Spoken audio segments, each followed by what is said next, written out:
leen remercier aussi yéen waa Takmina yéen ñi nga xam ne yéen a organisé débat bi d'abord di féliciter la Médina. Pour man c'est la Médina qui a gagné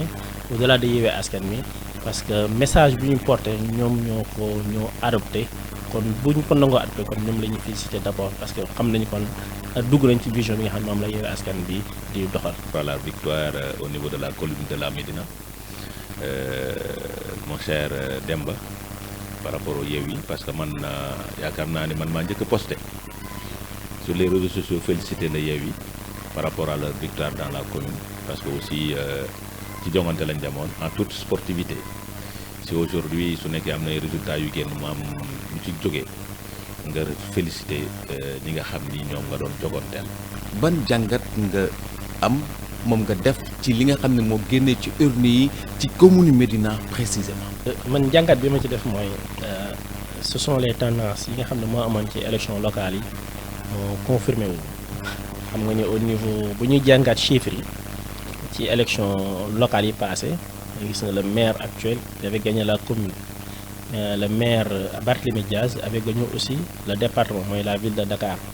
donc même résultat yi boo ko xoolee cumulé ko mën nga wax ne tendance boobu aussi moo gagné aussi am na aussi jàngat politique bi ñu def nga xam ne aussi gis nañ ñu li nga xam ne mooy transhumance politique loolu aussi mën na am ni joué na ci parce que Sénégal ñëpp gis nañ fii le cas de Thiès ñëpp gis nañ fi le cas des maires qui ont transhumé taxawal électorat bi topp leen te ñoom je pense bi ñu koy voté ci élection locale yi ils avaient voté aussi pour l'opposition je crois que c'était un membre de l'opposition donc lii bu amee pour man am na ñu mu war a bett mais waruñu bett de trop boo ko jàngatee ci ñaari côté yi xam ne dans un premier temps que élection locale yi le maire Barthélémy Diaz avait gagné les élections départementales au niveau de la Médina jàng ko aussi population bi nanguwuñu une transhumance politique nanguwuñu ku leen war donc man boo ko jàngatee ci ñaari point yooyu ak aussi campagne bi ñu def ci Médina gis jàngat tawat yu ñu indil ci ñi nga xam ne comportement bi ñu décrire comportement le maire actuel xam ne ñun résultat yu bettuñu. Adous ma jox la yow nga wax ma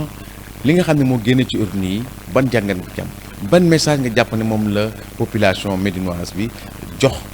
vous les acteurs politiques et précisément yéen ñi nga xam ki nga xam ne moo leen seen candidat nekk seen camp. Des gens qui appartiennent à des camps peuvent sanctionner et c'est effectivement ce qui s'est passé au niveau de la Médina. Aussi. Non, j'ai dit, c'est effectivement ce qui s'est passé au niveau de la commune. Parce que si on se base sur les résultats des élections locales, ce n'est que nous expliquer parce que nous avons tronqué un peu les choses. Parce que les Yewwi sur les élections locales avaient 4000 voix. Le Benno Bokk Yakaar avait 8000 et quelques voix. N'est-ce pas? Avait doublé le score du Yewwi Askan. Mais le Benno Bokk Yakaar peine à avoir les 8000 voix pour ces élections législatives. Pourquoi? C'est ça la question. Pourquoi le Benno Bokk Yakaar peine à avoir ces 2000 voix? Le maire qui avait gagné en 2000 élections locales passées avait 9000 et quelques voix. Aujourd'hui, si nous avons voix cumulées, nous peinons à avoir les 2000. Donc, ce n'est pas le reflet du vote de la ville moo traduire au niveau des jeunes. Pourquoi? Parce qu'au niveau de la ville, le Benno Bokk Yakaar avait 1005 voix dans la Médina. Ok? Le Benno Bokk Yakaar dans la Médina, au niveau de la ville, avait 1005 voix. Au niveau de la commune, on avait 8300 ou bien 8400 voix. Maintenant, où sont les 7300 ou bien les 7400 voix de la liste de la commune? Est-ce que les gens n'avaient pas sanctionné la test de liste? Les gens qui ont voté Cheikh Ba pour la commune n'avaient pas voté Diouf Sarr pour la ville. Ça veut dire que élection locale bokkul ak élection départementale parce que nit ki la ñuy fal. Maintenant fal nañ que nit ki, ces résultats-là ne peuvent pas revenir pour la commune. Mënul nekk, c'est pas possible. On ne pouvait pas avoir ces deux élections différentes, qui est une élection départementale des choix des hommes. La Médina a sanctionné un comportement, a sanctionné une coalition et un comportement. Moi, li feeñoon ci yeneen communes yi comme Parcelles Assainies ak Thiès ak yeneen moom moo feeñ ci élection législative yi. Est-ce que la population, comme on dit très souvent que la population sénégalaise, elle est tellement mûre que la population est en avance sur les politiciens. Ils ont honni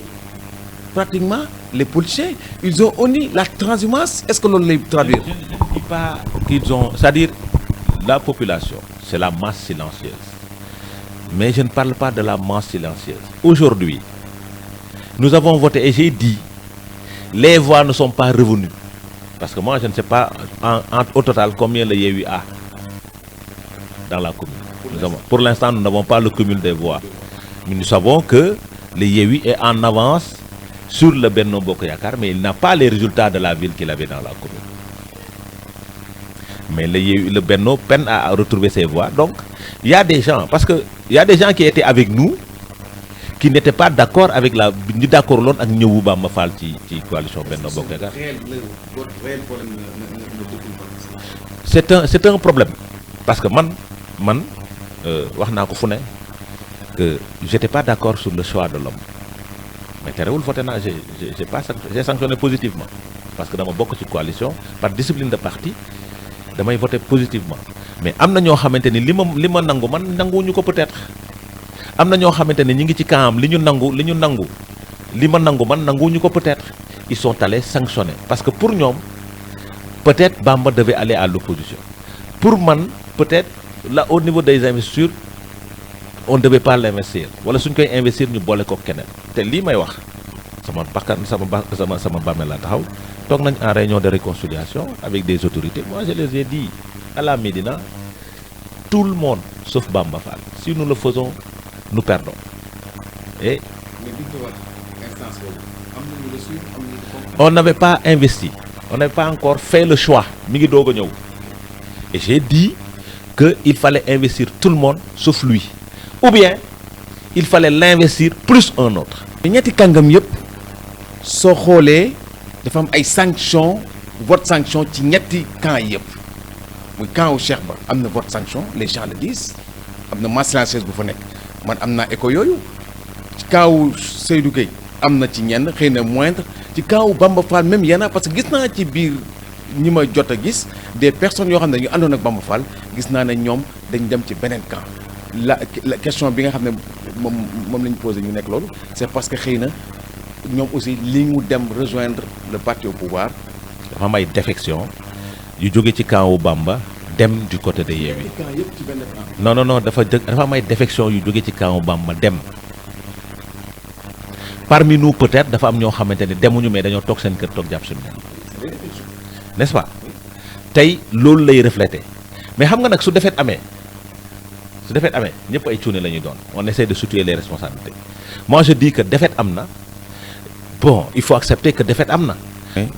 su fekkee ne équipe dafay jouer su perte le principal responsable de la défaite c'est l'entraîneur donc ce que vous dites là voilà. Mais l'entraîneur c'est Macky Sall. non mais à la maintenant c'est pas Macky Sall. Demba dégg nga li nga xam ne moom la Adous wax pour yow mi nga xam ne dem ngeen def campagne dem seeti nit ñi gis résultat yu gën xëy na bertu leen pour yow lan mooy yombal seen victoire pour yéen et défaite bi de l'autre camp lan moo ko indi. li may jàngatee première chose bi mu wax mooy damay tibb tuuti ci Adama si li mu wax boo xoolee quand le maire actuel Bamba Fall am na ay défections mën naa ci citer notre frère Malick Samb ñëpp xamoon nañu le maire Bamba Fall la doon jàppale am na ñu bëri ñu mel ni moom ñoo xam dañoo ñëw jàppale ñu au delà li mu wax ne si bëri na ñu bëri ñoo xam aussi la déception aussi le fait que aussi politique bi président Macky Sall di jubal après di teg nga xam ne affaire au troisième mandat bi leerul man bëri na ñoo xam ne waa APR lañ woo nañ ma confirmé nañ ñoom amuñu troisième mandat xëy na nag ce sont pas des responsables mënuñu fësal seeni kàddu mais loolu li mu wax ne aussi dëgg la affaire troisième mandat bi leerul et aussi président Sonko bi mu ñëw fii ci Médina ñëpp dégg nañ discours bi mu fi terminé mooy Macky Sall mi ku ko jox assemblée nationale aussi tu l'encourages à faire un troisième mandat parce que aussi Sénégal daf leen war a létt or mu firi leen loolu dafa war a am te loolu aussi dafa nekk loo xam ne joué na ci conscience yi au delà aussi message bi nga xam ni pour man c'est une évolution nga xam ni pour man évolution naturelle que ni campagne bi ñu mënee ci élection locale yi forcément l'opposition en 2022 bi aussi élection législative bi dafay am une progression loolu moo waral aussi non seulement li ñu ko gisee ci Médina ci commune Médina noonu la am yeneen basson yi nga xam ne quand le pouvoir lañ nekkoon dañuy tomber naturellement man loolu mooy sama jàngat ci nga xam ne defetu surtout Médina ci coalition au pouvoir bi Benno Bokk Yaakaar. mais malheureusement xam nga gars yi des fois dañu yaakaar ne soo ñëwee toog ak député bi day yaakaar ne su ma la recevoir rek ay problème mu financier nga may posé c'est ça le Sénégal au lieu que ñu ñëw toog wax la problème mu askan bi dañu ñëw ne la man dama am problème dépense dama am problème ordonnance moo tax des fois les gens dañuy daw nit ñi parce que problème yi leen di posé ñun ñi nekk ci terrain politique bi xam nañ li ñuy daj malheureux non dama ne c'est la société qui est ainsi ñun ñi nekk ci terrain bi xam nañ li ñuy daj nekk ci terrain politique bi demb mii du ma bàyyi ma wax on lui pose tous les jours des problèmes mais puisque c'est un homme politique il faut que mu ubbi buntam toog ak nit ñi lim ci mën a faj mu faj ko ci mais des fois doo ko ci sax mën a faj tu es obligé des fois nga daw nit ñi parce que amuloo ko soo ko continuer doo am loo jox sa njaboot innovation nag mën na am mais député bu ko fi essayé ubbi fi siège toog ak nit ñi au lieu que ñu wax la problème gox bi mais seeni problème bopp lañ lay wax. Malheureusement nous sommes au terme de l'élection de l'émission. di remercier la population de la Médina di leen remercier d'avoir voté pour nous et de nous avoir demandé de corriger parce que c'est un message ils nous ont demandé de corriger lu bari mooy nañu jàpp ni ñun ci population bi lañ bokk nañ leen jege nañ fat seeni soxla nañu taxaw changer yenn comportement yi ñun homme politique yi féliciter les gens de Yewwi d'avoir gagné mais malheureusement par les députés yi dem ñoom seen leader moo taxaw ci conférence de presse ne députés yi nekk ci liste boobu kenn xamu leen donc le danger ils vont élire des gens yoo xamante ne xamuñu leen ils vont élire des gens yoo xamante ne xamuñu leen biir assemblée nationale kilifa moo ko wax nee na kan la nit ki xam kan la ñu xam ci liste suppléant yooyu et pourtant Médina xam nañ ci Awa Diène une femme brave engagée qui croit à la commune de la Médina xam nañ ko ñun et Awa fait une fierté au niveau de la Médina c'est une fierté pour nous à la Médina ñu am ak vu son background ñu am député bu mel ni Awa Diène au niveau de la commune au niveau de l'Assemblée nationale wax dëgg si Yàlla parce que tamit cadre la borom xam-xam la am na background du politicienne politique dundalu ko est-ce que tu comprends donc ñun xam nañ ko pour corriger j'ai un ami Samba Dang qui est de Birkilane c'est un ami qui est de Pastef il sera un excellent député à l'Assemblée nationale qui est sur la 5e position sur la liste nationale des suppléants qui est en 5e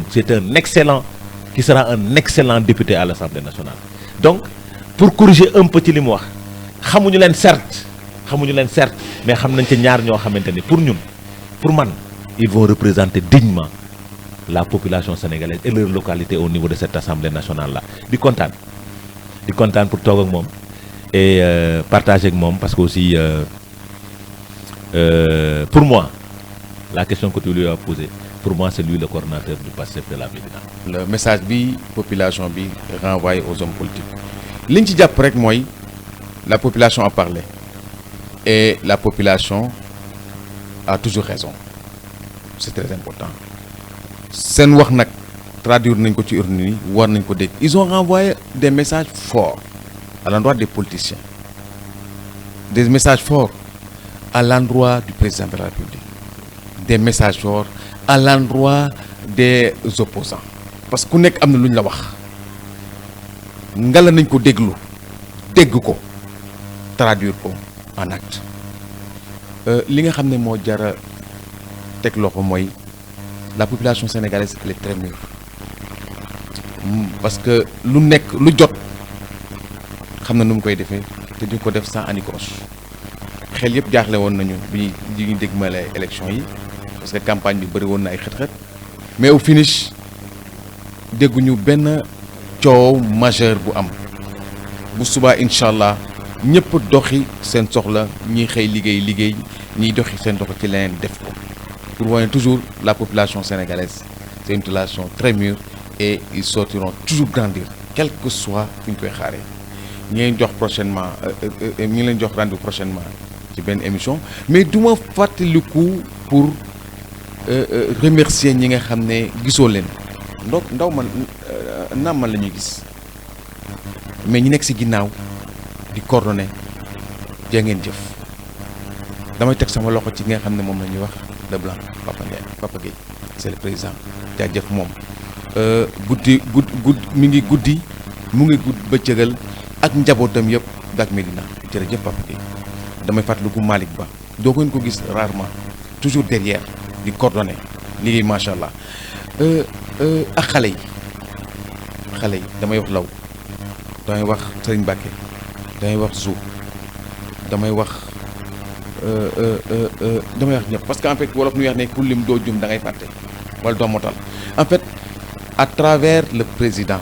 maa ngi wax ne Dak Médina maa ngi remercier ñëpp parce que ñu jar a jaajëfal lañu guddi dañuy lekkuñu naanuñu élection yi bi mu commencé ba léegi ñi ngi daw te kenn fekk ci wu leen ci la ñuy daw loolu du jar a fàttaliku la énergie bi seen énergie la alal bi ñu ci def seen alal la te impartialité kenn du ko fi laam-laamee dañ ko fiy gis chaque jour ñu am ku ñu jiiñ ma sante ko yàlla man parce que jiñ nañ ma ku nekk wala jiñ nañ ma ku nekk mais loolu c'est la presse elle a compris ñu jox leen rendez-vous prochainement ak keneen wasalaam.